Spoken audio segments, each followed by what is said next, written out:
اعوذ باللہ من الشیطان اللعین الرجیم بسم اللہ الرحمن الرحیم رب اشرح لی صدری ویسر لی امری واحلل عقدۃ من لسانی یفقہوا قولی ان اللہ وملائکتہ یصلون علی النبی یا ایھا الذین آمنوا صلوا علیہ وسلموا تسلیما۔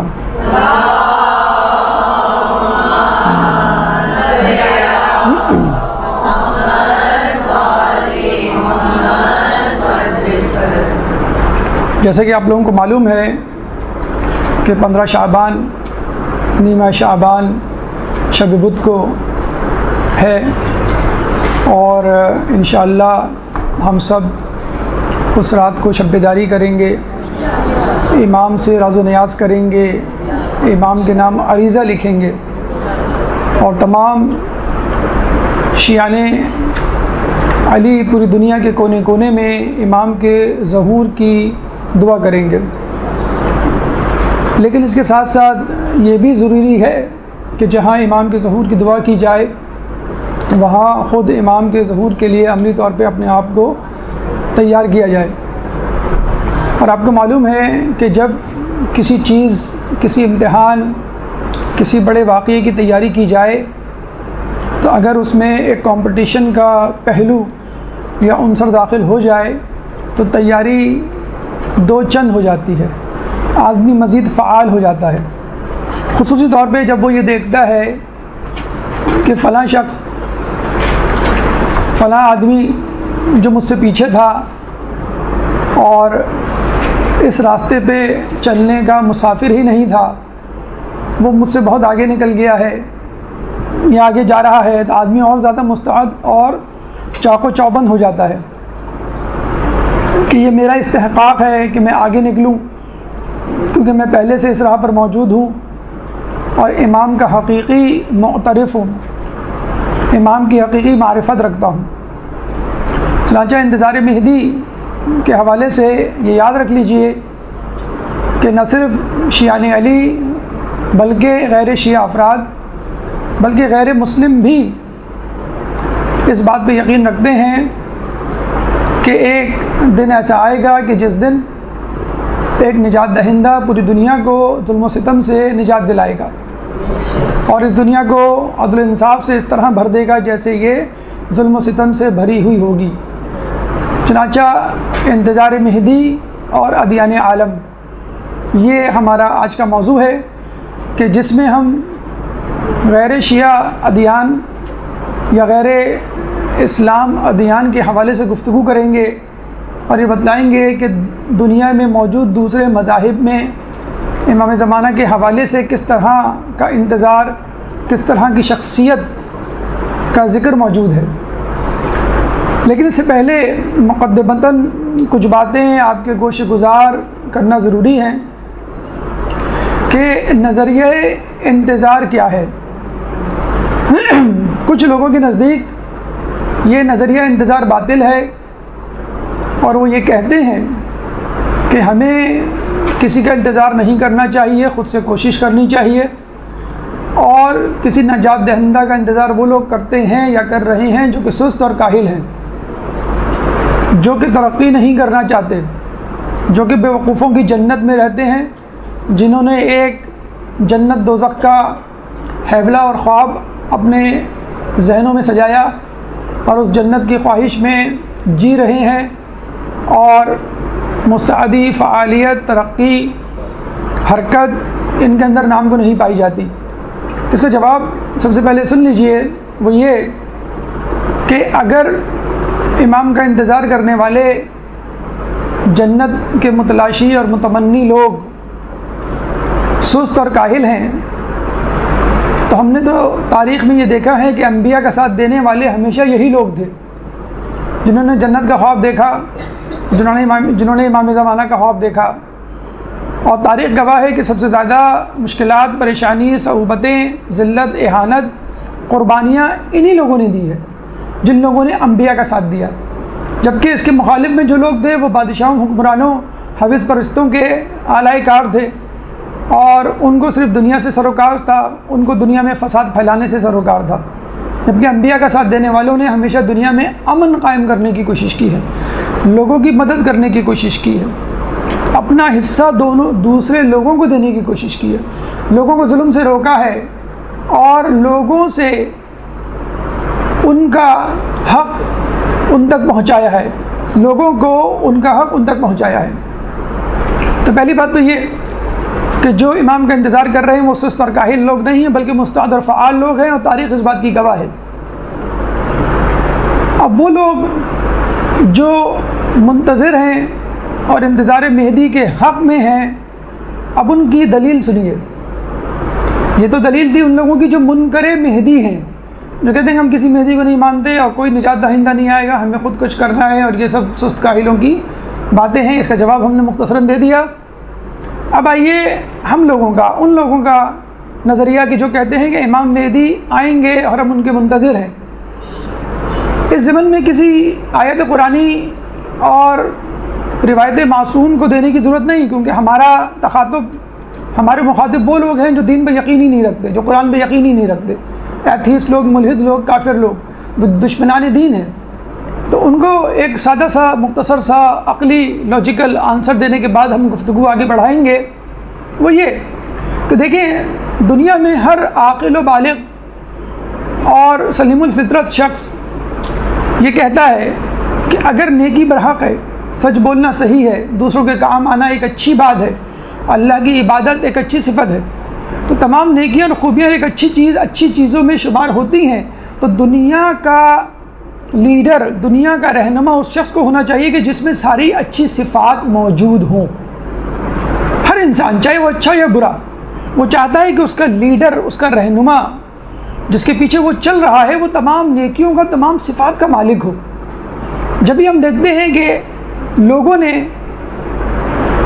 ان لوگوں کا ساتھ دیا، نیک لوگوں نے ان لوگوں کا ساتھ دیا کہ جو نیکی اور تقوی کا ممبر، مرکز اور محور دے، مجموعہ دے۔ دنیا کے ہر زمانے میں نیک لوگوں کے گروہ نے اپنے اپنے زمانے کے نیک ترین انسانوں یعنی انبیاء کا ساتھ دیا، کیونکہ پھر سب وہ یہ سمجھتے ہیں کہ دنیا پر نیکی کا، نیکوکاروں کا غلبہ ہونا چاہیے۔ اب رہا یہ سوال کہ نجات دہندہ کا انتظار ہونا چاہیے یا نہیں، نجات دہندہ ہونا چاہیے یا نہیں، ایسا رہنما لیڈر ہونا چاہیے جو لوگوں کو ظلم و ستم سے آزاد کروائے یا نہیں، تو ہم یہ کہتے ہیں کہ یہ تو خود آپ کے ذہن کے نہا خانوں میں بھی یہ بات موجود ہے۔ جو لوگ خدا پہ یقین نہیں رکھتے، جو اسلام کو نہیں مانتے، جو انبیاء کو نجات دہندہ نہیں کہتے، وہ بھی یہی کہتے ہیں کہ ہمارے ذہنوں میں ایک ایسا حیبلہ، ایک ایسا تخیل، ایسا خیالی کردار یا ہیرو تو ہے کہ جو لوگوں کو ظلم و ستم سے آزاد دلواتا ہے۔ جب بھی ہم دیکھتے ہیں کہ دنیا میں اس پر کہانیاں لکھی گئیں، ناولز لکھے گئے، موویز بنائی گئیں، یہ جتنے بھی کردار ہم کو نظر آتے ہیں جو سپر نیچرل پاورز اپنے اندر رکھتے ہیں، یہی کردار اصل میں انسان کی اس تخیلاتی دنیا کا منہ بولتا ثبوت ہے۔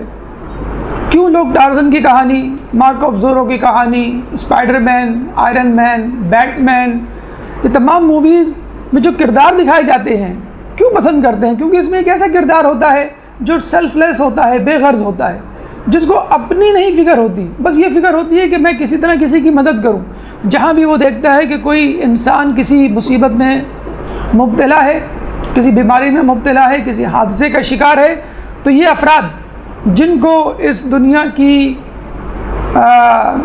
تخیلاتی کمیٹی نے یا مصنفین نے یا دانشوروں نے گڑھا ہے، ان تمام ہیروز کو ہر کوئی پسند کرتا ہے۔ کوئی یہ نہیں کہتا کہ یہ میرے ہیرو نہیں ہیں، ہر کوئی یہ کہتا ہے کہ یہ میرا ہیرو ہے اور ایسا انسان ہونا چاہیے۔ اگر ایسا ہو جائے تو کیا؟ تو ہم یہی کہتے ہیں کہ آپ نے تخیلاتی ہیروز کو گڑھ کر لوگوں کے سامنے پیش کر دیا، اور لوگوں نے ان گڑھی ہوئی کہانیوں کو، فلموں کو، ہیروز کو قبول کر لیا۔ ہمارے پاس تو ایک زندہ جیتا جاگتا ہیرو موجود ہے جس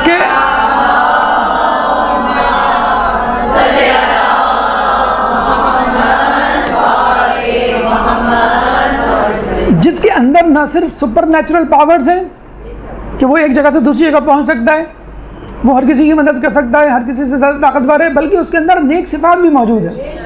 وہ عابد بھی ہے، وہ متقی بھی ہے، وہ اللہ کا بھیجا ہوا نمائندہ بھی ہے، بلکہ اس میں پچھلے انبیاء کی جھلک بھی موجود ہے۔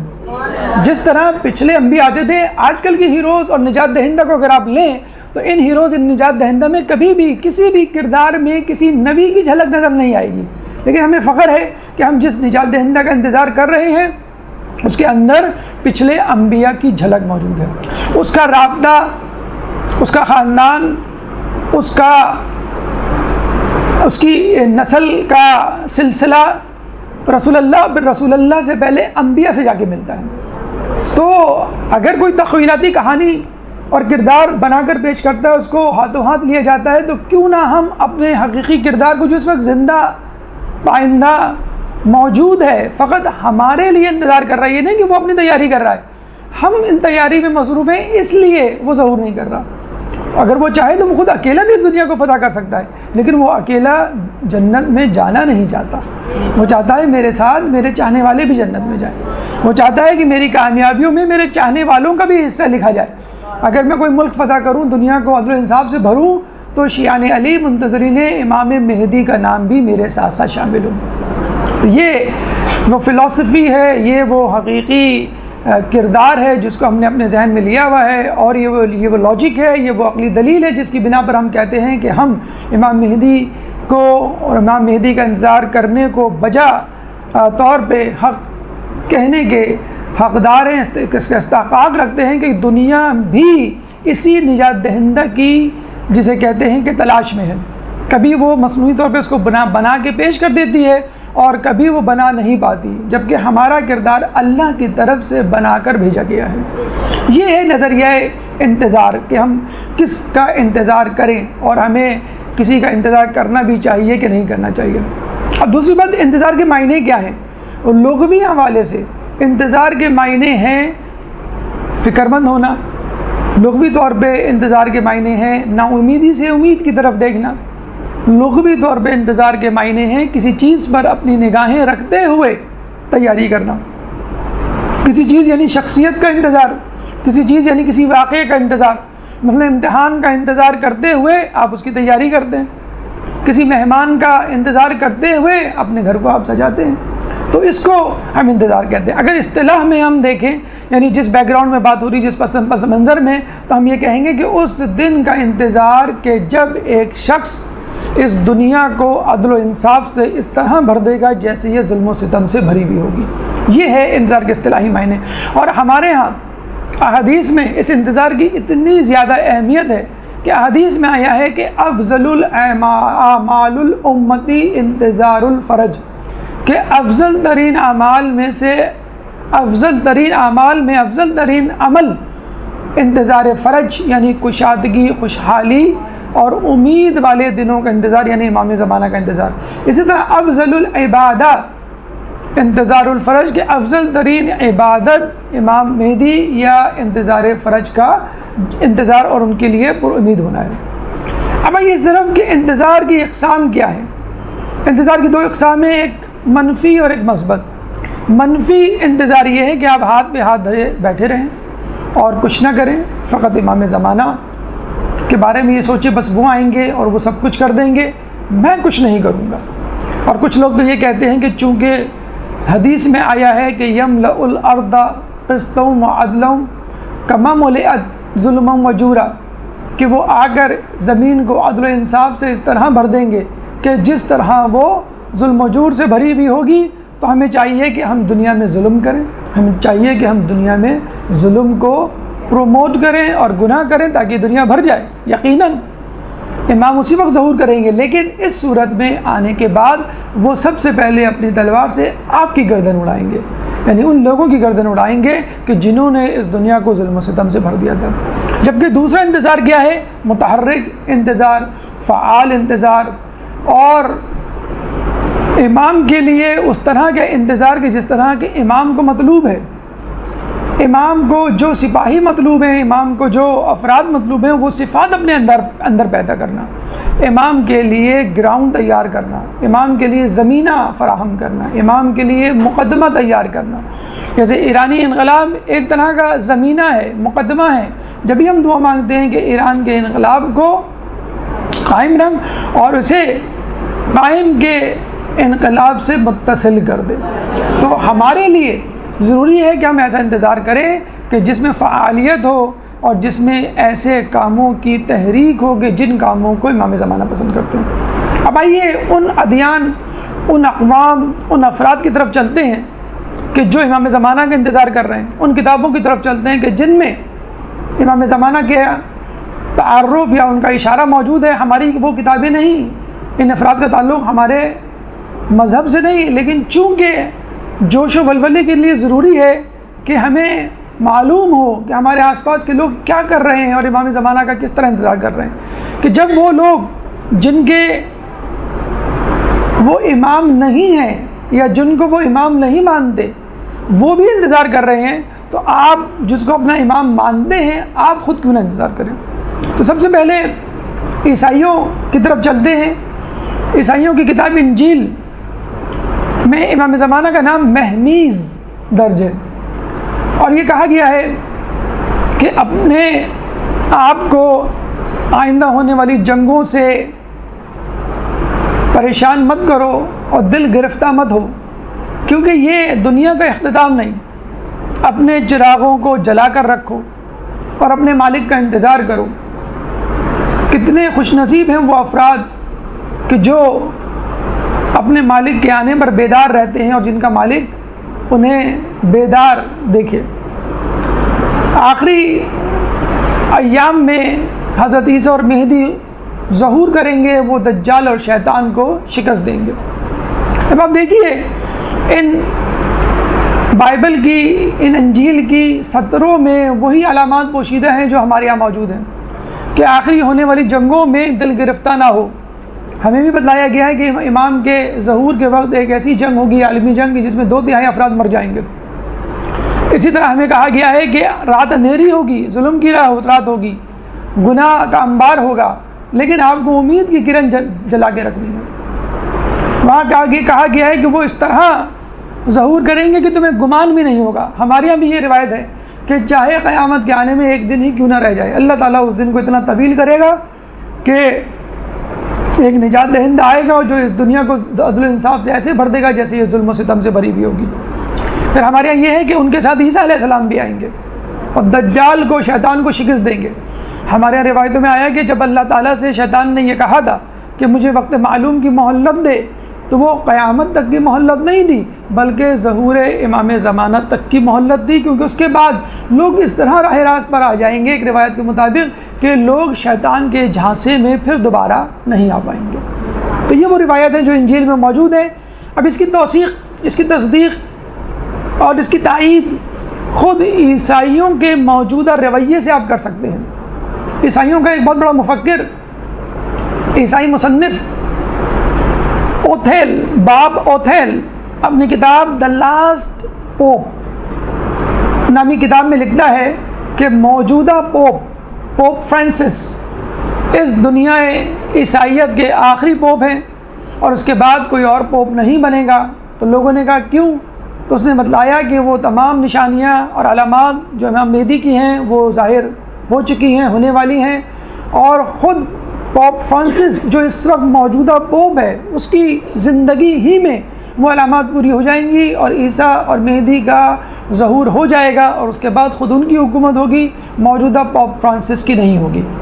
اور وہ خود یہ کہتا ہے کہ ایک موجودہ آنے والی جنگ اتنی شدید جنگ ہوگی کہ جس میں دنیا کی کثیر تعداد مر جائے گی، اور اس جنگ کو وہ نام دیتے ہیں آرماگیڈون۔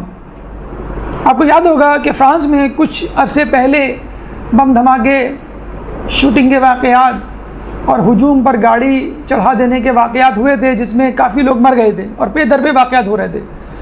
تو وہاں پر اس وقت موجود پوپ فرانسس نے باقاعدہ یہ اسٹیٹمنٹ کہا تھا، وہ اسٹیٹمنٹ خود میں نے اپنی آنکھوں سے پڑھا تھا، اور اس میں اس نے یہ کہا تھا کہ آرماگیڈون شروع ہو چکی ہے۔ عام عیسائی دنیا، مفکر، مصنف، دانشور تو یہ کہتے ہیں آرماگیڈون ہوگی، لیکن پوپ فرانسس نے یہ کہہ دیا ہے کب 2-4 سال پہلے جب فرانس میں یہ سب واقعات ہو رہے تھے، پوپ فرانسس نے یہ کہہ دیا ہے کہ آرماگیڈون شروع ہو چکی ہے، عالمی جنگ شروع ہو چکی ہے کہ جس میں ممالک ایک دوسرے کے خلاف نبرد آزما ہوں گے۔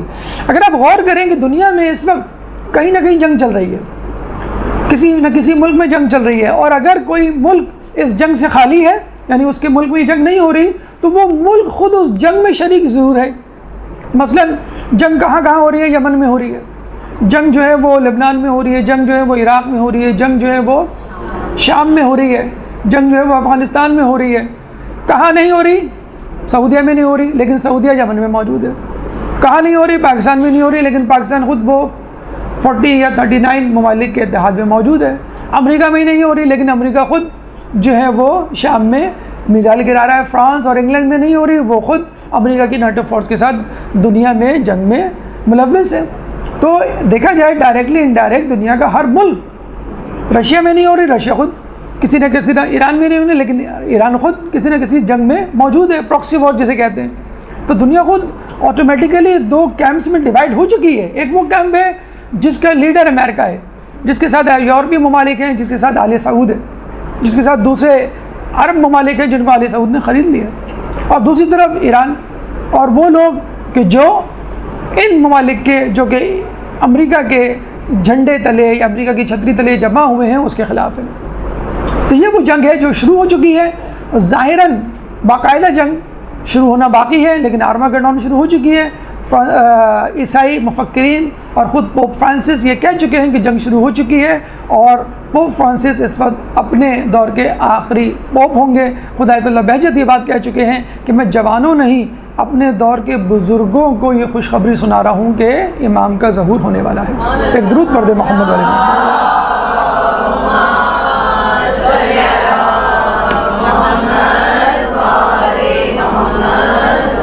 یہودی دنیا، یہودی قوم جو کہ زبور پہ، جو کہ توریت پہ یقین رکھتی ہے، جو زبور کو کھولے ہیں تو اس میں باقاعدہ امام مہدی کا نام القائم موجود ہے کہ قائم عن قریب ظہور کرے گا، اور وہ ایک کنیز کے بطن سے ہوگا۔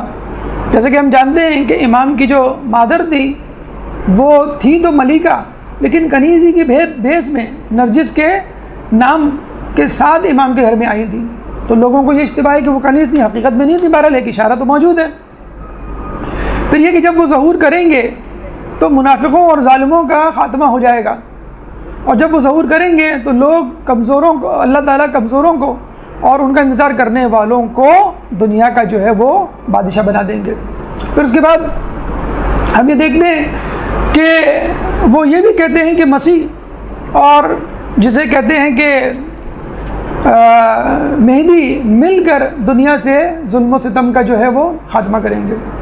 پھر ہم توریت کی طرف آتے ہیں تو توریت میں آپ کا نام اوقیل ہوتا ہے، لکھا ہوا ہے۔ زبور میں آپ کا نام قائم، اور اس سے پہلے انجیل میں آپ کا نام مہمیز، اور توریت میں آپ کا نام اوقیل، اور اس میں بھی جناب مسیح کا تذکرہ موجود ہے اور جناب مہدی کا تذکرہ موجود ہے کہ یہ دونوں آ کر دنیا سے شر کا خاتمہ کریں گے۔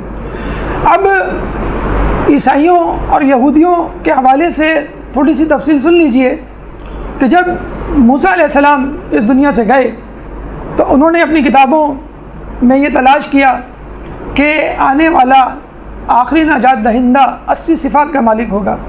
جب عیسیٰ علیہ السلام آئے اور انہوں نے ان میں یہ 80 صفات تلاش کرنا شروع کی تو انہوں نے عیسیٰ علیہ السلام میں 80 کی بجائے 30 صفات دیکھی، 50 صفات اس میں موجود نہیں تھی۔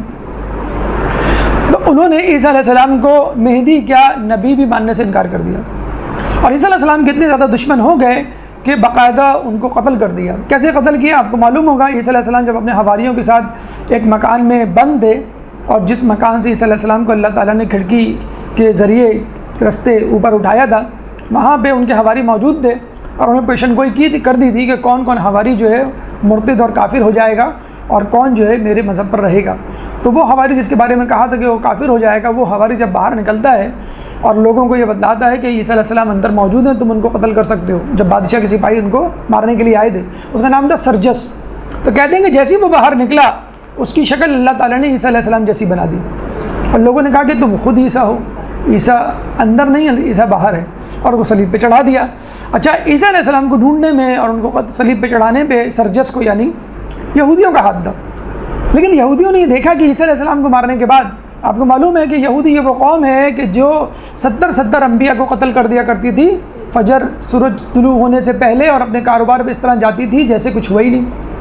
تو انہوں نے یہ نوٹ کیا کہ عیسیٰ علیہ السلام کو قتل کرنے کے بعد ہم پہ بہت زیادہ ظلم و ستم ہوا، اللہ کا عذاب بھی آیا، اور پوری دنیا کے لوگوں نے ہمیں ذلیل خوار کرنا شروع کر دیا۔ چنانچہ انہوں نے سر پکڑ کے سوچنا شروع کر دیا کہ ہم کیا کریں۔ دوسری طرف انہوں نے عیسائیوں کو دیکھا کہ وہ خود کسی کا انتظار کر رہے ہیں، چنانچہ ان دونوں نے مل کر یہ فیصلہ کیا کہ ہم دونوں مل کر امام مہدی کا انتظار کرتے ہیں۔ 1896 میں تھیوڈرل رسل نامی شخص نے ایک کتاب ایک صہیونی ازم کے نام سے ایک نظریہ پیش کیا، اور یہ کہا کہ ہمیں امام زمانہ کے لیے، امام مہدی کے لیے ایک زمین لینی چاہیے، ایک ملک بنانا چاہیے، تاکہ جب امام آئیں تو ہم ان کو اس ملک میں ویلکم کریں، پھر وہاں سے ایک فوج تیار کریں، اور پھر وہ فوج پوری دنیا پہ جا کر حملہ کرے اور ان کا ہم ساتھ دیں۔ چنانچہ سب سے پہلے قاموس کتاب مقدس جو کہ ہاکس نامی مصنف کی تھی، اس کے نظریے کے بعد یہ جو دوسرا شخص آیا تھیوڈرل کے نام سے، اس نے کہا کہ ہمیں صہیونزم کی بنیاد رکھنی چاہیے۔ چنانچہ اس نے کٹر یہودیوں کو جمع کیا اور ان عیسائیوں کو جمع کیا کہ جو یہودیوں کا ساتھ دینے کے لیے تیار تھے۔ ان دونوں نے مل کر متمول یہودیوں کو ہائر کیا اور ان سے کہا کہ آپ فلسطین میں موجود علاقوں کو خریدنا شروع کریں۔ انہوں نے فلسطینیوں سے، غریب فلسطینیوں سے ان کی زمینیں، جاگیر اور ان کے مکانات خریدنے شروع کیے، اور وہاں اتنی زیادہ کثرت میں آ گئے کہ فلسطینی اقلیت میں تبدیل ہو گئے۔ ایک زمانے میں فلسطینی اپنے گھر بیچ کے جب مختلف یورپی اور امریکی ممالک کا رخ کر رہے تھے، تو فلسطینی حکومت نے باقاعدہ ان ممالک کو خط لکھا کہ اگر آپ کے پاس کوئی فلسطینی آئے تو اس کو اپنی نیشنلٹی مت دیے گا، لیکن لوگوں نے نہیں سنا، حکومت نے کوئی کان نہیں دھرا، اور فلسطینی پوری دنیا میں بکھر گئے، منتشر ہو گئے، اور ان کی جگہ پر، ان کے شہر پہ، ان کے ملک پر، آدھے سے زیادہ ملک پر خود اسرائیل کا قبضہ ہو گیا۔ گریٹر اسرائیل منصوبہ جسے کہا جاتا ہے۔ چنانچہ اسرائیل کو اقوام متحدہ نے 1947 میں یہ ڈکلیئر کیا کہ یہ مقدس سرزمین ہے، جو کہ مسلمانوں کے لیے بھی مقدس ہے، جو کہ عیسائیوں کے لیے بھی مقدس ہے، جو کہ یہودیوں کے لیے بھی مقدس ہے۔ چنانچہ اس سرزمین کو اقوام متحدہ کے کنٹرول میں ہونا چاہیے، کسی خاص قومیت، ملک اور مذہب کے ماننے والوں کے کنٹرول میں نہیں ہونا چاہیے، اور انہوں نے اس کا کنٹرول اپنے ہاتھ میں لے لیا۔ حقیقت میں ان کا کنٹرول نہیں تھا، بلکہ یہودیوں کا کنٹرول تھا، صہیونیوں کا کنٹرول تھا کہ جو اسرائیل پہ قبضہ کرنا چاہتے تھے۔ اور اتفاق کی بات یہ ہے کہ انہوں نے 1947 کا انتخاب کیا اس قرارداد کو منظور کروانے کے لیے۔ کیوں؟ کہ 1947 میں پاکستان وجود میں آیا تھا، اور اس بنیاد پر وجود میں آیا تھا کہ مسلمان ایک اپنا تشخص، ایک مذہب رکھتے ہیں، چنانچہ انہیں اپنے مذہب پر عمل کرنے کی آزادی کے لیے ایک ایسے خطے کی ضرورت ہے کہ جہاں ان کے مذہب پہ عمل درآمد پہ کوئی رکاوٹ نہ ڈال سکے۔ تو انہوں نے کہا کہ جب پاکستان مذہب کے نام پر بن سکتا ہے تو اسرائیل یہودی مذہب کے نام پر کیوں نہیں بن سکتا؟ اور یوں گریٹر اسرائیل کا خواب جو ہے وہ پورا ہو گیا۔ اور ابھی حالیہ دور میں آپ نے دیکھا بھی ہوگا کہ باقاعدہ آل سعود میں محمد بن سلمان نے باقاعدہ اعلان بھی کیا ہے کہ جس طرح ہر قوم اور ملک و ملت کو یہ حق حاصل ہے کہ اپنا وطن حاصل کریں، اسی طرح یہودیوں کو بھی حق حاصل ہے کہ وہ اپنا وطن حاصل کریں۔ تو یہ وہ اسرائیل ہے۔ اچھا، 1900 میں ہر شخص اس حدیث، اس روایت میں ہنستا تھا کہ امام زمانہ جب ظہور کریں گے تو وہ بیت المقدس کی طرف جائیں گے، وہاں پہ یہودیوں سے لڑیں گے، ان کو قتل کریں گے۔ تو لوگ بڑے ہنستے تھے اس روایت پہ کہ بھئی بیت المقدس پہ تو کوئی یہودی نہیں، ایک یہودی نہیں رہتا، وہاں تو سارے مسلمان رہتے ہیں۔ تو جب ان کو پتہ چلا کہ 1947 پھر 1967 میں وہاں اسرائیل کا قیام وجود میں آیا، تو اب لوگوں کو جا کے کہیں اس حدیث کے بارے میں یقین آتا ہے کہ امام زمانہ بیت المقدس کیوں جائیں گے اور کیوں کر یہودی وہاں پر جمع ہوں گے۔ جسے کہتے ہیں نا کہ جب گیدڑ کی شامت آتی ہے تو شہر کی طرف رخ کرتا ہے، تو جب یہودی کی شامت آتی ہے تو وہ اسرائیل کی طرف رخ کرتا ہے۔ تو وہاں اسرائیل میں یہودی جمع ہی اس لیے ہو رہے ہیں کہ امام زمانوں کو دنیا کے کونے کونے میں جانے کی زحمت نہ برداشت کرنی پڑے، وہ اسرائیل ہی آ کر تمام یہودیوں کا جو ہے وہ قلع کما کر دیں۔ ایک درود پڑھ دیں محمد علی محمد۔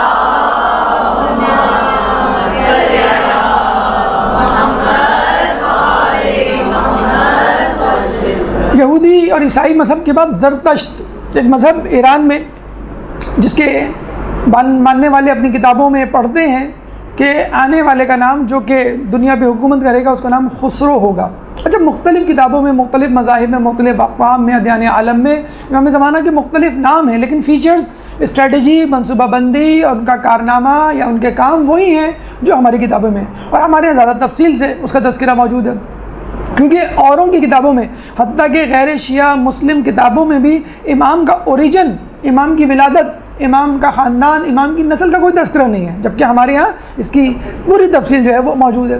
تو زردشت کہتے ہیں کہ اس شخص کا نام خسرو ہوگا جو پوری دنیا پہ حکومت کرے گا، اور وہ ہاشم کی ذریت سے ہوگا، اور وہ خورشید عالم پیغمبر کی بیٹی کے نسل سے ہوگا۔ یہ تک موجود ہے ان کی کتابوں میں۔ اللہم صلی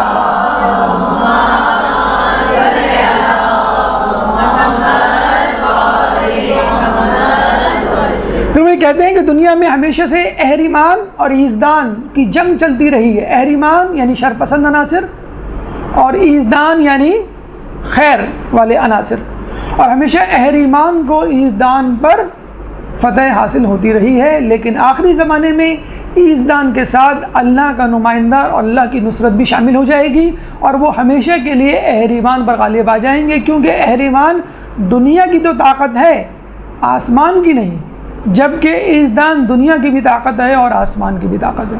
تو یہ امام زمانہ کی طرف اشارہ ہے کہ جن کو خسرو کہا گیا، کہ جو ایزدان والوں کو سپورٹ کریں گے اور ان کے ساتھ جنگ کریں گے اور اہریمان کو ہمیشہ کے لیے شکست فاش دیں گے۔ خود ہندوؤں کی کتاب میں امام زمانہ کا نام منصور موجود ہے۔ منصور یعنی فتح حاصل کرنے والا، نصرت یا مدد کرنے والا۔ تو ان کے بارے میں کہا جاتا ہے کہ ان کے ہاں بہت سارے پیغمبر، خود ان کے پیغمبر جن کو یہ کہتے ہیں کہ یہ خدا کی طرف سے آئے ہوئے ہوں گے، شوقمنی ایک پیغمبر ان کا گزرا ہے کہ جس نے کہا کہ آخری دور میں ایک شخص آئے گا کہ جو اس پوری دنیا پر غلبہ حاصل کرے گا، اور پوری دنیا کے لوگ ایک مذہب پر جمع ہو جائیں گے۔ اب کس مذہب پر جمع ہو جائیں گے اس کا تذکرہ تفصیل سے ان کے پاس موجود نہیں۔ تو یہ مذاہب، اس کے علاوہ دیگر چھوٹی چھوٹی اقوام جو مختلف ممالک میں بکھری ہوئی پڑی ہوئی ہیں، ان کے بھی کسی نہ کسی نام سے امام زمانہ، امام مہدی کا تذکرہ موجود ہے۔ مثلا ایران کے جو قدیم افراد ہیں جو بہت سالوں سے، ہزاروں سالوں سے وہاں موجود ہیں، ان کا یہ کہنا ہے کہ آخری زمانے میں ایک شخص جس کا نام آسپا گرز ہوگا وہ ظہور کرے گا کابل کے پہاڑوں میں۔ یہ سب کچھ موجود ہے پرنٹ آؤٹ کی صورت میں، اگر نہ بھی لکھیں تو کوئی ایسا فرق نہیں پڑے گا۔ تو آسپا گرز اس کا نام ہے، جو کابل کے پہاڑوں میں اس وقت موجود ہے، اور 1,00,000 فرشتے اس شخص یعنی نجات دہندہ یا آسپا گرز کی حفاظت کر رہے ہیں، اور وہ سو رہا ہے، اور جب وہ جاگے گا تو پوری دنیا پر غلبہ حاصل کرے گا۔ اس کے علاوہ اسکینڈینیوین کنٹریز، آپ نے سنا ہوگا، فن لینڈ ہے، ناروے ہے، سویڈن ہے، یہ جو یورپ کی طرف، انگلینڈ سے اوپر نارتھ کی طرف واقع ہیں، جو بہت سرد علاقے ہیں، ان کے بارے میں کہا جاتا ہے کہ ان کے یہاں جو نجات دہندے کا نام ہے وہ اودین ہے یا اوڈین ہے، کہ جو آ کر اس دنیا پر غلبہ حاصل کرے گا اور اس پوری دنیا کو جو ہے عدل و انصاف سے بھر دے گا۔ سینٹرل امریکہ، مرکزی امریکہ میں کوتز کوتل نامی شخص کا تذکرہ موجود ہے، جو اس دنیا پر آ کر حکومت کرے گا، غلبہ حاصل کرے گا اور اس دنیا سے ظلم و ستم کو جو ہے وہ مٹا دے گا۔ چائنا کی قدیم آبادی کرشنا نام کے شخص کو اپنی کتاب میں پڑھتی ہے کہ جب وہ آئے گا تو دنیا سے ظلم و ستم کا خاتمہ کر دے گا۔ اسی طرح یونانی قوم کے بارے میں کہا جاتا ہے کہ کالو یبرگ نامی شخص آئے گا کہ جو برائیوں کا خاتمہ کرے گا اور برے لوگوں کو اس دنیا سے مٹا دے گا۔ اس کے بعد ہمارے ہی مذہب اسلام سے تعلق رکھنے والے غیر شیعہ مسلک کا نظریہ آپ کو معلوم ہے کہ وہ بھی امام مہدی پر یقین رکھتے ہیں، لیکن وہ یہ کہتے ہیں کہ امام زمانہ یا امام مہدی امام حسن علیہ السلام کی نسل سے ہوں گے، اور جس طرح امام حسن علیہ السلام نے حاکم شام سے معاہدہ کر کے یا صلح کر مسلمانوں میں اتحاد قائم کیا اور مسلمانوں کے 2 گروہوں کو لڑائی کرنے سے روکا، اسی طرح جب امام مہدی آئیں گے تو وہ اپنے جد امام حسن کی طرح مسلمانوں کے 2 گروہوں کو، شیعہ اور غیر شیعہ گروہوں کو متحد کر دیں گے، اور ان کے درمیان لڑائی ہمیشہ کے لیے ختم ہو جائے گی، اور یہ دونوں متحد ہو کر ان لوگوں کے خلاف جنگ کریں گے کہ جو اسلام کے خلاف ہوں گے۔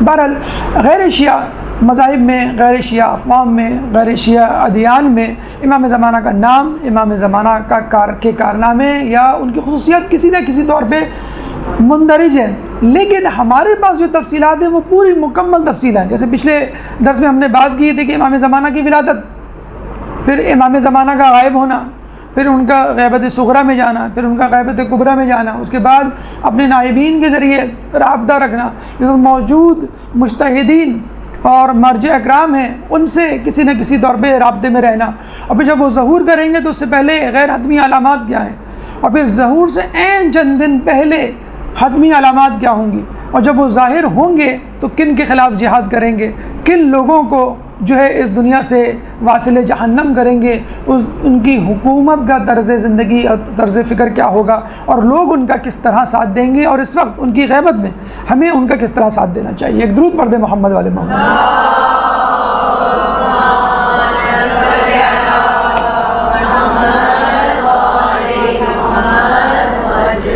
یہ تو تھی مختصر تفصیل ان لوگوں کے بارے میں کہ جو غیر شیعہ فرقے سے تعلق رکھتے ہیں، لیکن کسی طرح ہر انداز سے کسی نہ کسی انداز سے امام زمانہ کا انتظار کر رہے ہیں. لیکن یہاں یہ بھی بات ذہن میں رکھنی چاہیے کہ یہ تمام لوگ جو امام زمانہ کا انتظار کر رہے ہیں اپنے اپنے طور پر اپنی اپنی کتابوں میں موجود صفات کی بنیاد پر امام زمانہ کا انتظار کر رہے ہیں. اب ظاہر سی بات ہے قرآن کے علاوہ تمام کتابیں تحریف شدہ ہیں، حتیٰ کہ انجیل، توریت، زبور. تو یہ جو آسمانی کتابیں ہیں وہ بھی تحریف شدہ ہیں، تو زرتشتیوں کی کتابیں، ہندوؤں کی کتابیں، یونانیوں کی یا چینیوں کی کتابیں کتنی زیادہ تحریف شدہ ہوں گی. اگر فرض کر لیجئے تحریف شدہ کتابوں میں، تحریف شدہ مواد میں تحریف شدہ خصوصیات کا حامل کوئی شخص آ جاتا ہے بن کر، یہ دعویٰ کرتا ہے کہ میں امام مہدی ہوں، تو پھر کیا ہوگا؟ کیونکہ وہ لوگ تو ان کے ساتھ چل لیں گے اور کہیں گے ہاں بھئی تم ہماری کتابوں کے عین مطابق ہو. تو یہاں یہ آپ کو بتلانا مقصود ہے کہ لوگوں نے نظریہ مہدی یا مہدویت کا غلط فائدہ اٹھایا ہے. جس طرح انبیاء کے بعد جھوٹے نبی اور ان کے دعوے دار پیدا ہوئے، اسی طرح امام زمانہ کے ظہور سے پہلے، ان کی آمد سے پہلے ان کے دعوے دار شروع ہو جائیں گے. نبیوں کے بارے میں دیکھیں ان کے جانے کے بعد دعوے دار پیدا ہوئے، لیکن یہاں امام زمانہ کے ظہور سے پہلے امام مہدی کے دعوے دار شروع ہو جائیں گے. کہتے ہیں کہ اچھا یہ باقاعدہ ایک چیپٹر ہے، باقاعدہ ایک موضوع ہے، ایک ڈسکشن کا عنوان ہے المہدیون کے نام سے. اگر آپ انٹرنیٹ پہ جائیں تو المہدیون کے نام سے باقاعدہ ایک عنوان ہے جس کے تحت اس پہ بحث ہوتی ہے کہ کن کن لوگوں نے کن کن مقامات پر کن حالات میں اپنے امام زمانہ ہونے کا جو ہے وہ دعویٰ کیا. خود مسلمانوں میں نہیں، عیسائیوں اور یہودیوں میں بھی ایسا ہوا ہے کہ مختلف زمانوں میں مختلف لوگوں نے امام مہدی ہونے کا دعویٰ کیا ہے. عیسائیوں میں اب تک 12 جعلی یا جھوٹے مہدی پیدا ہو چکے ہیں اور ان کا رد ہو چکا ہے، وہ اپنے کیفر کردار کو پہنچ چکے ہیں. اسی طرح یہودیوں میں 24 امام زمانہ کے جھوٹے دعوے دار پیدا ہو چکے ہیں جنہوں نے اپنے آپ کو امام مہدی کا جو ہے وہ دعویٰ کیا تھا لوگوں کے سامنے، اور وہ اپنے کیفر کردار کو پہنچ چکے ہیں. خود مسلمانوں میں امام مہدی کے دعوے دار پیدا ہوتے رہے ہیں اور مزید پیدا ہوں گے. خود امام زمانہ کے حقیقی ظہور سے پہلے بھی کہتے ہیں کہ امام مہدی کا دعویٰ کرنے والوں کی کثرت ہوگی. اب یہاں پر ہم آپ کے سامنے چند جھوٹے دعوے داران مہدی کا تعارف کروا رہے ہیں تاکہ آپ یہ سمجھیں کہ اگر کوئی شخص اپنے تئیں امام مہدی ہونے کا دعویٰ کرتا ہے تو کس نوعیت کا، کس خصوصیت اور کن خصوصیات کا اور کس بیک گراؤنڈ کا مالک ہو سکتا ہے.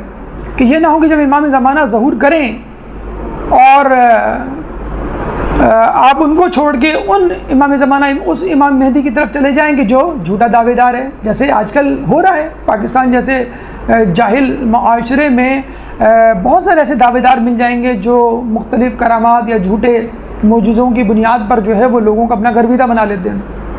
اچھا، جن لوگوں پر امام مہدی کا لوگوں کو شک ہوا یا جن لوگوں نے امام مہدی کا دعویٰ کیا، ان کی 3 اقسام بتائی جاتی ہیں. پہلی اقسام تو ان لوگوں کی ہے کہ جو صالحین میں سے تھے، متقی پرہیزگار لوگوں میں سے تھے، اور انہوں نے کبھی بھی امام مہدی کا دعویٰ نہیں کیا. یہ لوگ تھے کہ جنہوں نے ان کو امام مہدی بنا دیا اور مشہور کر دیا ان کے منع کرنے کے باوجود.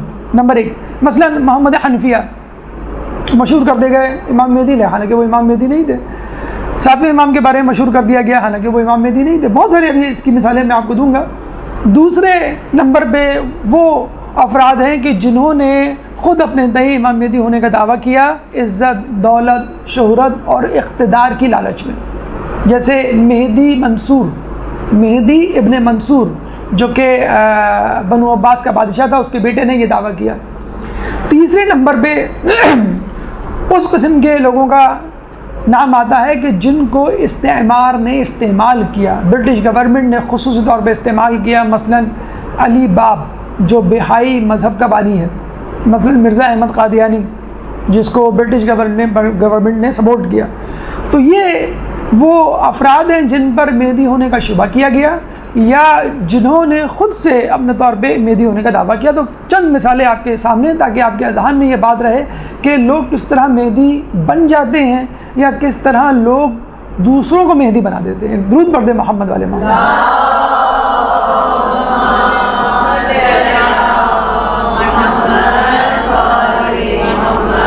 دیکھیے دنیا میں سب سے پہلے جس شخص پر مہدی ہونے کا دعویٰ کیا گیا، یعنی جس پر مہدی کا لیبل لگایا گیا اور یہ کہا کہ یہ مہدی ہیں، حالانکہ اس شخص نے کبھی اپنے آپ کو مہدی نہیں کہا، وہ تھے محمد ابن حنفیہ، جناب حنفیہ کے صاحبزادے محمد. اچھا، اس کی شاید مثال، اس کی وجہ بھی یہی تھی کہ ان کا نام محمد تھا. خود رسول کی حدیث ہے کہ جو نجات دہندہ ہوگا، جو عدل انصاف سے دنیا کو بھرے گا، وہ میرا ہم نام ہوگا، اس کا نام میرے نام پر، اس کی کنیت میری کنیت پر ہوگی. اور رسول اللہ نے ان دو چیزوں کو یکجا کرنے کو منع کیا تھا، سوائے امام علی کی اولاد یعنی محمد حنفیہ کے حوالے سے اور خود امام زمانہ کے حوالے سے. ان دو افراد کے علاوہ کسی کے لیے جائز نہیں. لیکن جب محمد ابن حنفیہ آئے اور بظاہر بات متقی پرہیزگار شخص تھے، اس زمانے میں لوگوں نے جو ہے ان کی طرف جھکاؤ جو ہے ظاہر کیا.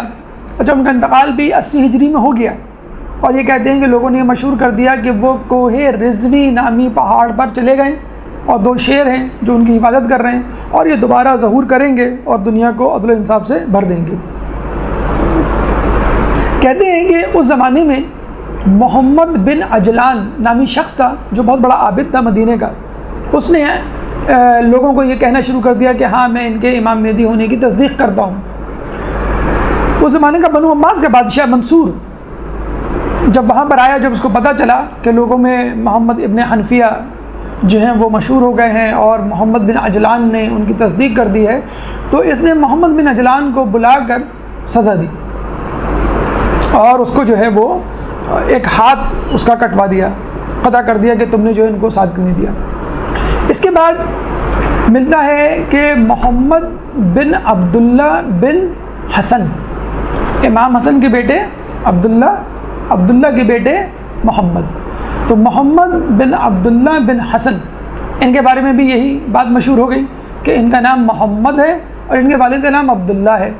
تو اس شباہت کی وجہ سے انہوں نے کہا کہ یہ بھی رسول اللہ کے ہم نام ہوئے اور یہ جو ہے یہی امام مہدی ہیں، محمد ابن حنفیہ نہیں تھے. تو محمد بن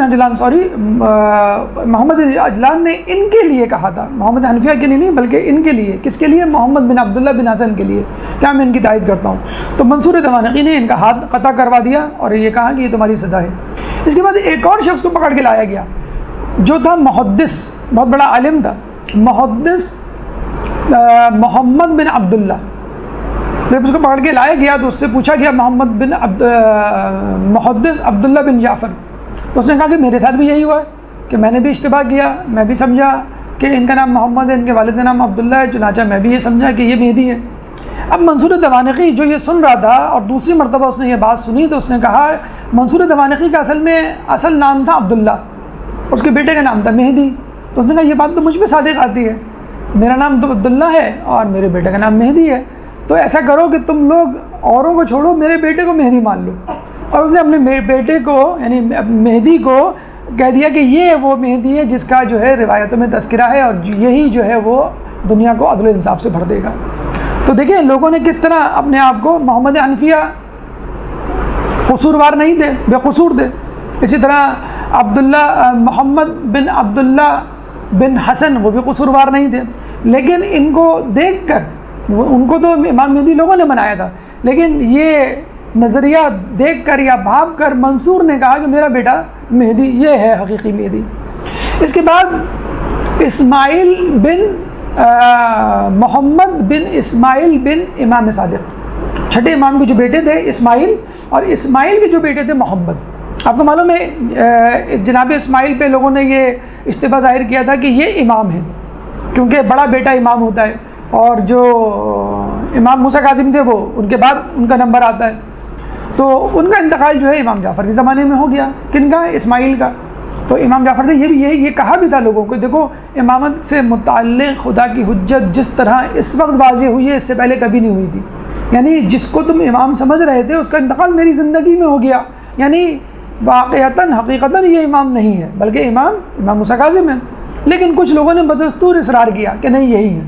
پھر ان کے بیٹے اسماعیل کے بیٹے تھے محمد، اس پہ لوگوں کو شک ہو گیا کہ اس کا نام محمد ہے، یعنی جس کا نام محمد ہو لوگ اس کو جو ہے امام مہدی سمجھنے لگتے تھے. خود امام صادق علیہ السلام پہ، چھٹے امام پر لوگوں نے جو یہ شک کرنا شروع کر دیا تھا کہ جب بنو امیہ اور بنو عباس میں جنگ شروع ہوئی اور انہیں روپوشی اختیار کری اور لوگوں کو جو ہے بس علم دینا اور سکھلانا شروع کیا، لوگوں کی تربیت شروع کی، تو لوگوں نے سمجھا کہ شاید ہمارے امام، چھٹے امام جو ہیں یہ روپوش ہو گئے اور یہ غیبت میں چلے گئے. تو باقاعدہ جو ہے وہ ان کے نام کا فرقہ جو ہے وہ ناؤسیہ جسے کہتے ہیں وجود میں آیا. اور جو امام محمد حنفیہ کو امام مہدی کہتا تھا اس فرقے کا نام تھا کیسانیہ. تو امام کے سامنے آپ دیکھ لیجئے امام مہدی کے دعوے شروع ہو گئے تھے، حالانکہ امام سامنے موجود ہوتے تھے اور وہ منع کرتے تھے. تو آج کل کے دور میں اگر کوئی اپنے آپ کو امام مہدی کہے، لوگ اس کے پیچھے چل پڑے تو بہت زیادہ حیرت نہیں کرنی چاہیے. پھر چھٹے امام کے بعد جس امام کے بارے میں بہت زیادہ لوگوں کو شک ہوا ان کے غیبت میں جانے کا اور ان کے امام مہدی ہونے کا، وہ 7ویں امام تھے، امام موسیٰ کاظم علیہ السلام، کہ جو 14 برس تک قید میں رہے. تو ایک تو یہ وجہ تھی کہ وہ 14 برس تک قید میں رہے، تو لوگوں نے کہا کہ شاید یہ غیبت میں چلے گئے. لیکن ان کی شہادت کے بعد جب 8ویں امام بنے اور انہوں نے لوگوں سے آ کر، یعنی کن لوگوں سے؟ امام موسیٰ کاظم علیہ السلام کے وکلاء سے کہا کہ مجھے خمس، وہ اموال اور وہ خطوط واپس کرو کہ جو امام کے توسط سے تمہارے پاس پہنچے ہیں، کیونکہ اب میں امام ہوں. تو لوگوں نے باقی چیزیں تو واپس کر دی، لیکن پیسہ، اموال، خمس نہیں واپس کیا، اور یہ کہا کہ ہم آپ کو امام نہیں مانتے. امام تو امام موسیٰ کاظم ہیں اور وہ غیبت میں چلے گئے، جب وہ ظہور کریں گے تو ان کی امانت ہمارے پاس موجود ہے، ہم ان کو دے دیں گے. حالانکہ یہ خمس پہ قبضہ کرنے کا یا مال بٹورنے کا بہانہ تھا. اس فرقوں کو کہا جاتا ہے واقفیہ فرقہ. واقفیہ نکلا ہے وقف سے، وقف یعنی ٹھہر جانا، واقفیہ یعنی جو ٹھہر جائے، ٹھہرنے والا. تو انہوں نے کہا کہ یہ جو ہے وہ ہمارے امام مہدی ہیں. اس کے بعد محمد بن امام نقی علیہ السلام، امام نقی کے جو بیٹے تھے محمد، پھر وہی نام کا اشتباہ ہوا کہ رسول نے کہا تھا کہ جو نجات دہندہ ہوگا وہ میرا ہم نام ہوگا. تو انہوں نے پھر جو ہے، حالانکہ امام نقی موجود تھے اور ان کے بعد امام حسن عسکری جو ہے امام بنے، لیکن اس کے باوجود کہ دونوں امام موجود ہیں، ایک امام جا چکا ہے آپ کے سامنے، ایک امام اس وقت موجود ہے، اس کے باوجود لوگوں نے امام نقی کے بیٹے محمد کو اپنا امام یعنی نجات دہندہ یا امام مہدی مان لیا.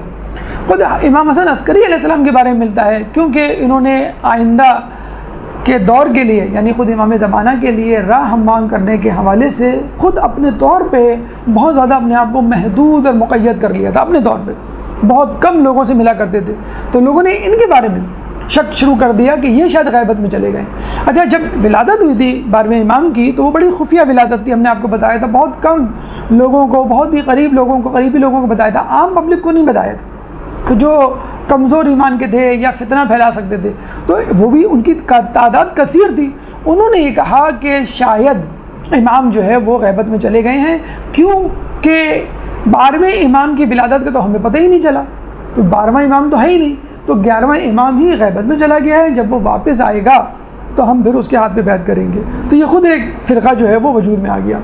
تو یہ آئمہ کے حوالے سے آپ نے دیکھا کہ خود اماموں کو امام مہدی کہہ دیا گیا، حالانکہ انہوں نے خود کبھی کلیم نہیں کیا. چھٹے امام نے کلیم نہیں کیا، امام نقی نے، امام حسن عسکری علیہ السلام، امام موسیٰ کاظم نے، کسی نے نہیں. اس طرح ان کے اہل بیت، ان کے اہل خانے میں سے کسی فرد کو جس کا نام محمد ملا، محمد بن اسماعیل، محمد بن امام نقی، ان کو جو ہے ان پر لیبل لگا دیا کہ یہ ہے امام مہدی ہیں۔ آپ خود دیکھ لیجئے، بڑا اچھا جملہ، بڑی اچھی بات لوگ علماء دانشور اس موقع پر کہتے ہیں کہ امام مہدی کا دعویٰ کرنا، جھوٹا دعویٰ کرنا امام مہدی کا، اس بات کی دلیل ہے کہ اصلی امام مہدی موجود ہے۔ جبھی تو نقل مارکیٹ میں موجود میں آتی ہے، لوگ نام کا فائدہ اٹھاتے ہیں اور ایک کاپی لوگوں کے سامنے پیش کرتے ہیں۔ اب حالیہ دور میں یا قریبی دور میں جو گزرے ہیں، ان کے 2 نام میں آپ کو اور لے لوں، پھر اس گفتگو کو اختتام کریں۔ ویسے تو اس کی پوری لسٹ ہے، مطلب 21 امام مہدی جو ہے گزرے ہیں یا جن پر لیبل لگایا گیا ہے، مطلب جو اپنے زمانے میں مشہور و معروف رہے ہیں۔ اس کے علاوہ پتہ نہیں کتنے امام مہدی ہیں جو مختصر سے وقفے میں یا محدود علاقے میں رہے ہوں گے اور اس دنیا سے چلے گئے ہوں گے۔ اب سنیے 3 امام مہدی کا اور آخر میں تذکرہ کر دیں۔ مرزا احمد قادیانی، جو کہ 18ویں صدی کے آخر میں اور 19ویں صدی کے شروع میں 1906 میں غالباً اس کا انتقال ہوا، 1835 میں یہ پیدا ہوا اور بہت ہی جینیس آدمی تھا۔ دیکھیں مہدی بنتے کیسے ہیں، یعنی سو کالڈ مہدی یا مہدی کا دعویٰ لوگ جو کون کرتے ہیں؟ ایک جاہل آدمی کبھی بھی نہیں کرے گا، ایک عام آدمی کبھی بھی نہیں کرے گا، ایک عالم آدمی کرے گا۔ اچھا، یہ بھی ایک عجیب بات ہے کہ یہ بھی ممکن ہے کہ عالم آدمی امام مہدی کا دعویٰ کرے، اور یہ بھی ممکن ہے کہ عالم آدمی امام مہدی کا منکر ہو جائے۔ یہ بھی اس کی دونوں مثالیں موجود ہیں، اس کی بھی مثالیں ہم آپ کو دیتے ہیں۔ تو مرزا احمد قادیانی کے بارے میں کہا جاتا ہے کہ 1835 میں پیدا ہوا، بہت جینیس تھا اور اس کا تعلق جو ہے وہ فارس سے تھا۔ فارسی بہترین بولتا تھا، عربی بہترین آتی تھی، اور اس کے والد بھی عالم تھے اور اس نے اپنے زمانے میں بہت سارے علماء سے جو ہے وہ علم حاصل کیا تھا، اور اتنا زیادہ جسے کہتے ہیں کہ علمیت کا حامل تھا کہ اس نے بڑے بڑے مناظرے کیے تھے، عیسائیوں کے ساتھ مناظرے کیے اور ان کو پچھاڑا، پھر جو ہندوؤں کے ساتھ مناظرے کیے پھر ان کو پچھاڑا، ان کو مات دی۔ پھر بعد میں جسے کہتے ہیں نا کہ شیطان علم رکھتا تھا، لوگ کہتے ہیں نا کہ بھائی سب کچھ موجود ہے لیکن پھر بھی کچھ لوگ جانتے بوجھتے ہمارے مذہب کو کیوں نہیں اختیار کرتے، تو ہم یہی کہتے ہیں کہ بھائی شیطان کو بھی تو سب کچھ معلوم تھا لیکن کیا تکبر میں آ گیا۔ تو بس ایسے لوگ جو علم کے حامل ہوتے ہیں تکبر میں آ جاتے ہیں۔ اب یہ تکبر میں آ گیا کہ میں عیسائیوں کو پچھاڑ سکتا ہوں، میں جو ہوں وہ ہندوؤں کو پچھاڑ سکتا ہوں، کہ مجھے لگتا ہے کہ اللہ نے مجھے منتخب کر لیا اور میں کچھ ہوں۔ ہمارے یہاں بھی کچھ ایسے لوگ موجود میں آ جاتے ہیں نا، بڑی جلدی نماز شب پڑھنا شروع کیا، 2-4 خواب دیکھ لیے، 2-4 بد دعائیں دیں اور وہ صحیح ثابت ہو گئی، تو لوگوں نے کہا بھائی ہم بڑے پہنچے ہیں، میری بد دعا نہ لینا ورنہ میں جس کو بد دعا دے دوں اور میرے ساتھ جو ہے جو لڑائی کرتا ہے وہ نیست نابود ہوتا ہے اور وہ جہنم میں جائے گا وغیرہ وغیرہ۔ اچھا، اس نے 2-4 پیشن گوئیاں بھی کر دی تھی اور وہ پیشن گوئیاں بھی جو ہے وہ ثابت ہو گئی صحیح۔ مثلا ایک عیسائی سے اس کا مناظرہ ہوا، وہ ہار گیا، اس نے کہا یہ میری زندگی میں مر جائے گا، اور وہ مر گیا۔ یہ کوئی ایسی بڑی مطلب پیشن گوئی اور وہ نہیں تھی میری زندگی میں مر جائے گا۔ اچھا، کہتے ہیں کہ مرزا احمد قادیانی کے زمانے میں انٹرکام نیا ایجاد ہوا تھا، انڈیا نہیں پہنچا تھا، یہ کس طرح انگلینڈ سے اس نے منگا لیا انٹرکام۔ تو کہتے ہیں کہ اس کا جو ریسیپشنسٹ تھا وہ انٹرکام پہ ملاقاتی کی پوری تفصیل معلوم کر لیتا تھا، آپ کا نام کیا، آپ کے باپ کا نام کیا، آپ کیوں آئے، آپ کا تعلق کہاں سے وغیرہ وغیرہ۔ اور جب وہ دروازے سے مہمان خانے میں آتا اور اس کو انتظار کروایا جاتا بھی مصروف عبادت میں، مصروف ملاقاتیوں میں، تو وہ انٹرکام میں تمام تفصیل پوچھ لیا کرتا تھا، پھر کہتا تھا کہ تمہارا نام یہ ہے، تم فلاں جگہ سے آئے ہو اور تم اس مسئلے کا شکار ہو، اور وہ کہتا کہ بھائی آپ تو علم غیب جانتے ہیں، اور وہ جو ہے وہ ان کا گرویدہ ہو جایا کرتا تھا۔ لوگ کس طرح جو ہے لوگوں کو بیوقوف بناتے ہیں آپ جان سکتے ہیں۔ باقاعدہ اس نے یہ کہا کہ مجھے وحی آئی ہے کہ اے احمد اٹھ اور لوگوں کو صحیح راستہ دکھا کہ جن لوگوں کے آباء و اجداد تک حق نہیں پہنچا۔ اور پھر وما رمیتا اذ رمیتا، کہ تم نے تیر نہیں مارا بلکہ ہم نے تیر مارا، یا اللہ نے تیر مارا، یا جاء الحق وزهق الباطل ان الباطل کان زهوقا۔ کہہ رہا کہنے لگا کہ آیتیں میرے لیے اتری ہیں اور میں ہی وہ مہدی موعود ہیں، اور عیسیٰ علیہ السلام مر چکے جن کے بارے میں عیسائیوں کا عقیدہ ہے کہ وہ مہدی بن کے آئیں گے، کچھ عیسائیوں کا یہ بھی عقیدہ ہے۔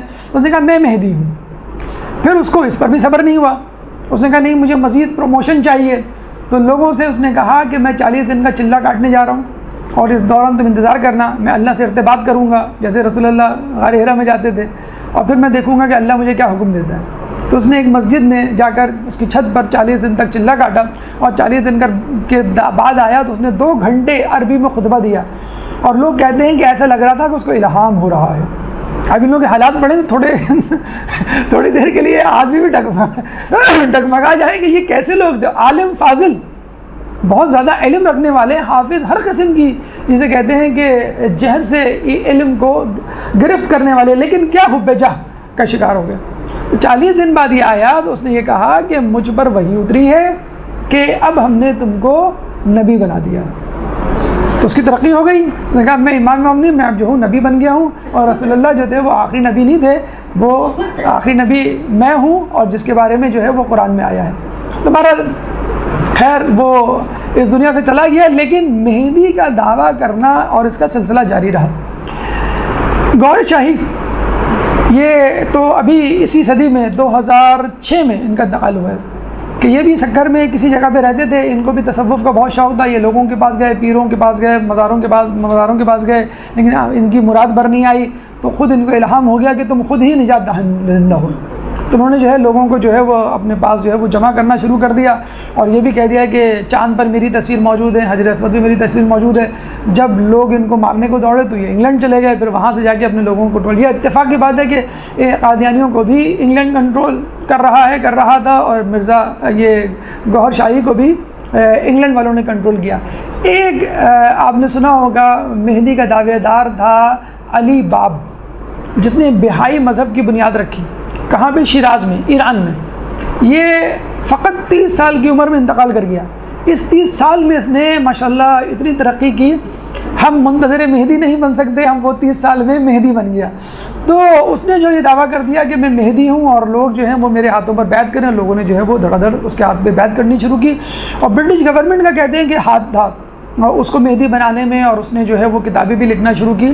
اس زمانے میں ایک عورت تھی. اب عورتوں کا بھی کردار سن لیجیے. آپ لوگ کہتے ہیں کہ ہم کچھ نہیں کر سکتے، ہم کیا کریں گے امام کے لیے. اب آپ سنیں، دیکھیے کہ عورت جب کرنے پہ آئے تو کیا. اس زمانے میں ایک عورت تھی زرین تاج، اس کا نام تھا اصل، لیکن قرۃ العین کے نام سے وہ بعد میں مشہور ہوئی، اور بہت بڑی شاعرہ تھی. ہمارے جو شاعر ہیں جان ایلیا، وہ اس سے بہت متاثر تھے. تو وہ بھی تقریباً اسی دور میں پیدا ہوئی تھی، اور مجتہد باپ کی بیٹی تھی. آیت اللہ برغبانی غالباً ان کا نام تھا ان کے والد کا. لیکن ظاہر بات ہے بچپن سے کتابیں دیکھی تھی، لیکن ہر بات میں کیوں اس کی رٹ ہوا کرتی تھی. جب اس کو پتہ چلا کہ علی باب نے مہدی کا دعویٰ کر دیا تو اسے خطا کتابت کی، اس سے بہت متاثر ہوئی، اور اس نے باقاعدہ بہائی مذہب کا پرچار شروع کر دیا. اور کہتے ہیں کہ وہ اتنی زیادہ مشہور ہوئی کہ باقاعدہ جلسے عام میں جا کے تقریر کرتی، اور لوگوں کو کھڑے جو ہے بہائی مذہب میں داخل کروا دیتی تھی. ناصر قاچاری بادشاہ تھا اس زمانے میں، جس نے اس فتنے کی جو ہے سرکوبی کی. اس کو بھی بلایا، کیا نام کہ علی باب کو، اس کو بھی قتل کروایا، اس کو سزا دی. اس کو بھی کہتے ہیں کہ بالوں سے پکڑ کر گھوڑے سے باندھ دیا اور پورے شہر میں گھمایا، اور وہ اسی طرح فنا فی اللہ ہو گئی، واصل جہنم ہوئی. تو آپ نے دیکھا کہ یہ جو لوگ گزرے ہیں، یا تو انہوں نے اقتدار کی لالچ میں مہدی ہونے کا دعویٰ کیا، یا پھر جسے کہتے ہیں کہ استعماری قوتوں نے جو اسلام دشمن ہے انہوں نے دعویٰ کیا. ایک مہدی کا میں اور تذکرہ کر دوں، بہت زیادہ تفصیل کے ساتھ نہیں. 1979 میں شاید آپ نے سنا ہو، 1979 میں خانہ کعبہ پہ قبضہ ہوا تھا، اور اس قبضے کے لیے پاکستانی کمانڈوز گئے تھے، اور انہوں نے وہ قبضہ جو ہے وہاں سے بچایا تھا. تو جہنی قبیلہ تھا سعودی عرب کا، اس نے وہاں پہ قبضہ کیا تھا، اور محمد جہومنانی یا محمد جہنی نامی شخص نے اپنے امام مہدی ہونے کا دعویٰ کر دیا تھا کہ میں امام مہدی ہوں اور میرا ظہور ہو چکا ہے، اور میں جو ہوں دنیا میں عدل و انصاف دوں گا. کیونکہ عدل و انصاف تو خود سعودیہ میں نہیں ہے. سعودیہ جہاں پہ خانہ کعبہ موجود ہے، جہاں پہ مدینہ منورہ موجود ہے، حجاز اور نجد میں، تو حقیقی اسلام میں لے کر آؤں گا. تو جو آل سعود تھے عبدالعزیز کے اولادوں میں سے، انہوں نے یہ کہا کہ ہم نے 1930 میں سعودیہ پہ قبضہ تو کر لیا ہے، اور آل سعود کو اس کا مسئول بھی بنا دیا ہے، لیکن حقیقی اسلام تو ہم بہرحال نہیں لا سکے. عبدالوہاب کی بنیاد پر ہم نے تھوڑا بہت وہابی مذہب تو پھیلا دیا ہے، لیکن وہ ایک فرقہ واریت کے طور پر ہم نے اس کو پھیلایا ہے، لیکن حقیقی اسلام تو نہیں ہے. تو محمد جہنی نے کہا کہ تم لوگ جو ہے وہ حقیقی اسلام لے کر آؤ، تب میں جو ہے خانہ کعبہ کو آزاد کروں گا. تو کہتے ہیں کہ پاکستانی کمانڈوز گئے تھے اور باقاعدہ جو ہے وہ اس کو آزاد کروایا تھا خانہ کعبہ کو. پھر اس نے کہا تھا کہ اب ہم جو ہے حقیقی طور پہ اسلام کو متعارف کروائیں گے. 1979 میں جو سعودیہ میں انقلاب آیا تھا، آج محمد بن سلمان اسی انقلاب کو وائنڈ اپ کر رہا ہے، اور کہہ رہا ہے کہ ہم اس انقلاب کو واپس لیتے ہیں، ہمیں آزادی کی طرف جانا ہے، ہمیں لبرلائزیشن کی طرف جانا ہے، وہابی مذہب جو ہم نے امریکہ اور استعمار کے کہنے پر پھیلایا تھا وہ اب ہم نہیں پھیلائیں گے، اب جو ہے ہم لوگوں کو ایک ماڈریٹ اور روشن خیال مسلمان کے طور پر متعارف کروانا چاہتے ہیں۔ تو اب دیکھیے کہ دنیا میں جتنے نشیب و فراز آئے امام مہدی کے حوالے سے یا نبیوں کے دعوے داروں کے حوالے سے، وہ کتنے خطرناک تھے اور لوگوں کی ایک کثیر تعداد گمراہ ہوئی ہے۔ جب سامری کے کہنے پر 6 لاکھ میں سے 5.5 لاکھ افراد گمراہ ہو سکتے ہیں تو ہم لوگوں میں سے افراد کیوں نہیں گمراہ ہو سکتے؟ اس کا بہترین طریقہ کیا ہے؟ اس کا بہترین طریقہ یہ ہے کہ خدا کے بعد رسول، رسول کے بعد ائمہ، ائمہ کے بعد مراجعین اکرام، مجتہدین کا دامن تھام لیجئے، تاکہ بیچ میں کوئی گیپ، کوئی خلا نہ رہے۔ دیکھیں پانی یا حملہ اسی وقت سے ہوتا ہے جب کوئی مورچہ خالی ہو۔ خدا موجود ہے، خدا کے بعد انبیاء موجود ہیں، انبیاء کے بعد رسول اللہ، رسول اللہ کے بعد ائمہ، ائمہ کے بعد نائبین۔ ائمہ کے نائبین کون ہیں؟ مجتہدین ہیں۔ اگر آپ نے ان سے رابطہ توڑ لیا اور اپنے آپ کو خود ساختہ طور پہ مجتہد قرار دے دیا، اپنے طور پہ یہ کہہ دیا کہ نہیں میں یہ سمجھتا ہوں کہ ایسا ہونا چاہیے، ویسا ہونا چاہیے، تو اگر آپ مجتہد بھی بن جائیں گے تو شیطان آپ کو ہائی جیک کر لے گا۔ کمال حیدر بشیر نجوی کے کلاس فیلو، امام مہدی کا منکر۔ ہم نے کہا نا عالم دین ہو کر آدمی مہدی کا دعویٰ کر دیتا ہے، یہاں عالم دین ہو کے آپ امام مہدی کا انکار کر رہے ہیں۔ آیت اللہ دفاعی، مجھے جو نام یاد پڑتا ہے، امام خمینی کے کلاس فیلو، وہ امام مہدی کا منکر۔ احمد قبانچی نجف میں مدرسہ چلا رہا ہے، اپنے آپ کو جو عالم دین کہتا ہے، وہ امام مہدی کا منکر۔ تو ایسے ایسے لوگ قوم اور نجف میں رہتے ہوئے یا تو امام مہدی کا انکار کر رہے ہیں یا خود امام مہدی ہونے کا دعوے دار ہو رہے ہیں۔ تو جب یہ لوگ رائے حق سے ہٹ سکتے ہیں تو اگر ہم نے تھوڑی سی بھی غفلت، تھوڑی سی بھی بے توجہی کا اظہار کیا یا مظاہرہ کیا غیر ذمہ داری کا، تو ہم بھی ان میں سے کسی میں شامل ہو جائیں گے۔ میں آپ کو چھوٹی سی مثال دیتا ہوں کہ ابھی کچھ دنوں پہلے صدام حسین کی تدفین پر مشتمل ایک واٹس ایپ ویڈیو سرکولیٹ ہو رہی ہے۔ بڑے مزے سے لوگ کہہ رہے ہیں کہ دیکھیے ان کو 12 سال بعد اپنے آبائی گاؤں میں دفنایا گیا، لاش صحیح سلامت ہے اور چہرے پہ ویسا ہی نور جو مرتے وقت تھا۔ پتہ چلا کہ وہ پہلی تدفین کی ویڈیو کلپ تھی جو یہ کہہ کر سرکولیٹ کی گئی کہ یہ 12 سال بعد دوبارہ تدفین کی گئی ہے، ان کا جسم جو ہے بالکل سلامت ہے۔ تو آپ دیکھ لیجئے اگر انٹرنیٹ کام کا ہے تو انٹرنیٹ آپ کو انحراف کی طرف بھی لے جا سکتا ہے۔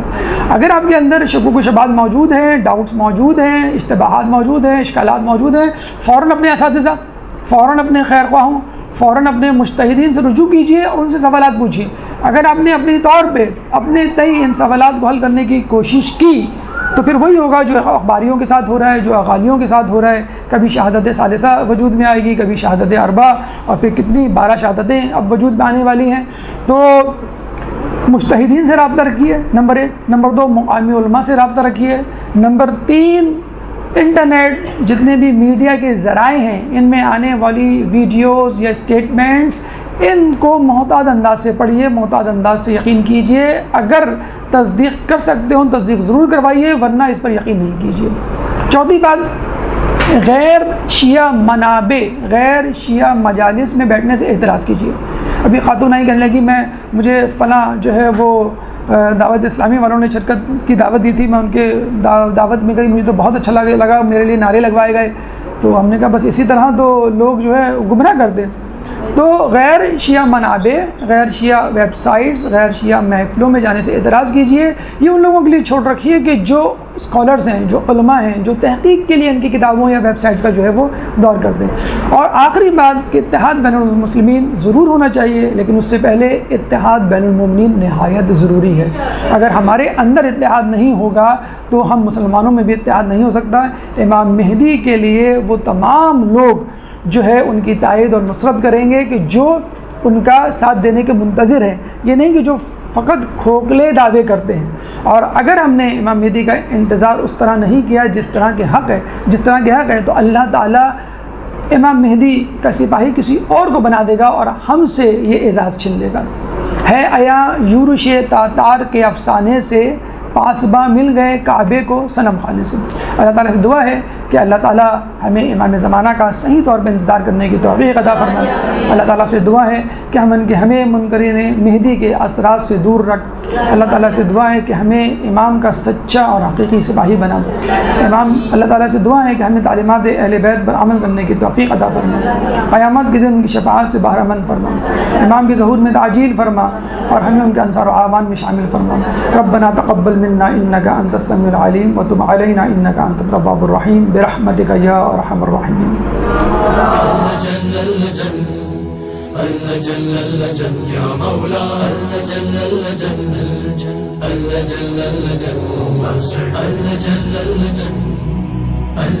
یا صاحب السماء اللجن